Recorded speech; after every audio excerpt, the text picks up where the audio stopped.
नमस्कार दोस्तों, हमारे चैनल में आपका स्वागत है। अगर आपको हमारा वीडियो अच्छा लगे तो कृपया लाइक, सब्सक्राइब और शेयर करना न भूलें। आपका समर्थन हमारे लिए बेहद महत्वपूर्ण है, जिससे हम आगे भी आपके लिए ऐसे ही दिलचस्प और उपयोगी वीडियो ला सकें। धन्यवाद।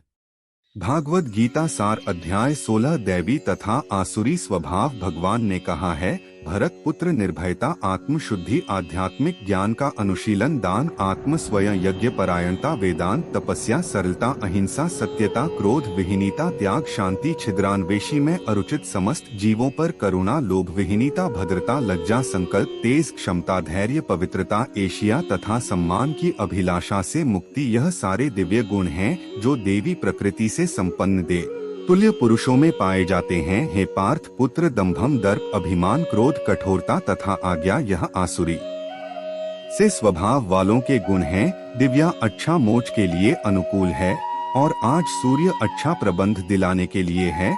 यह पांडव पुत्र, तुम चिंता मत करो, क्योंकि तुम देवी गुरु से युक्त होकर जन्मे हो। पार्थ पुत्र, इस संसार में सृजित प्राणी दो प्रकार के हैं, देवी तथा आसुरी में पहले ही विस्तार से तुम्हें देवी गुण बातला चुका हूँ। अब मुझे आसुरी गुना के विषय में सुनो। जो आसुरी है वह यह नहीं जानते हैं कि क्या करना चाहिए और क्या नहीं करना चाहिए। उनमें ना तो पवित्रता, ना उचित आचरण और ना ही सत्य पाया जाता है। कहते हैं कि यह जगत मिथ्या है, इसका कोई आधार नहीं है और इसका नियम किसी ईश्वर द्वारा नहीं होता। उनका कहना है कि यह है काम क्षेत्र से उत्पन्न होता है और काम के अतिरिक्त कोई अन्य कारण नहीं है। ऐसे निष्कर्षों का अनुगमन करते हुए आसुरी लोग, जिन्होंने आत्मज्ञान खो दिया है और जो बुद्धिहीन है, ऐसे अनुपयोगी एवं भयावह कार्यों में प्रवृत्ति होते हैं जो संसार का विनाश करने के लिए होता है। कभी ना संतुष्ट होने वाले काम का आश्रय लेकर तथा गर्व के मध्य एवं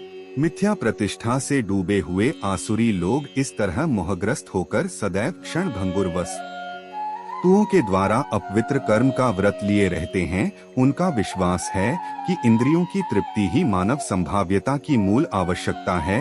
इस प्रकार मरण काल तक उनको अपार चिंता होती रहती है।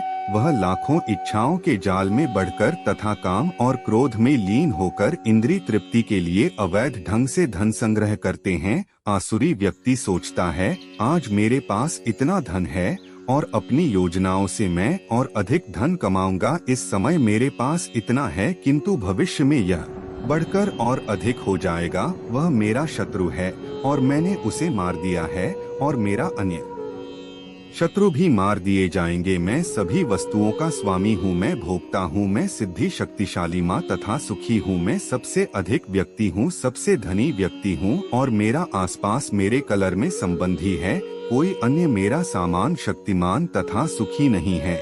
मैं यज्ञ करूँगा, दान करूँगा और इस तरह आनंद मनाऊंगा। जिस प्रकार ऐसे व्यक्ति आज्ञा अवश्य मोहग्रस्त होते रहते हैं, इस प्रकार अनेक चिताओं से उजन होकर तथा मुँह जल में बढ़कर वह इंद्रियां भोग में अत्यधिक आसक्त हो जाते हैं और नरक में गिरते हैं। अपने को श्रेष्ठ मानने वाले तथा सदैव घमंड करने वाले, संपत्ति तथा मिथ्या प्रतिष्ठा से मोहग्रस्त लोग किसी भी विधि विधान का पालन न करते हुए कभी कभी नाम मात्र के लिए बड़े ही गर्व के साथ यज्ञ करते हैं। मिथ्या अहंकार, बोल, दर्पण, कम तथा क्रोध से मोहित होकर आसुरी व्यक्ति अपने शरीर में तथा अन्य के शरीर में स्थित भगवान से ईर्ष्या और वास्तविक धर्म की निंदा करने लगते हैं। जो लोग इसे आलू तथा क्रूर और नाराज धर्म उन्होंने में निरंतर विभिन्न आसुरी योनियों में भवसागर में डालता रहता हूँ। हे कुंती पुत्र, ऐसे व्यक्ति आसुरी योनिक में बार बार जन्म ग्रहण करते हुए कभी भी मुझ तक पहुंच नहीं पाते। वे धीरे धीरे अत्यंत धर्म गति को प्राप्त होते हैं। इस नरक के 3 द्वार हैं, काम, क्रोध तथा लाभ। प्रत्येक बुद्धिमान व्यक्ति को चाहिए कि इन्हें त्याग दे, क्योंकि इसे आत्मकथा होता है।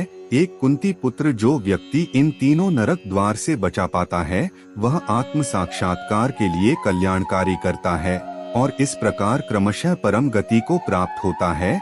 जो शास्त्रों के आदेशों की अवहेलना करता है और मनमाने ढंग से कार्य करता है, उसे ना तो सिद्ध न सुख नहीं परम गति की प्राप्ति हो पाती। है। आत्म एवं मनुष्य को यह जानना चाहिए कि शास्त्रों के विधान के अनुसार क्या कर्तव्य है और क्या कर्तव्य है। उसे ऐसी विधि विघ्नों को जानकर कम करना चाहिए जिससे वह क्रमशः ऊपर उठ सके।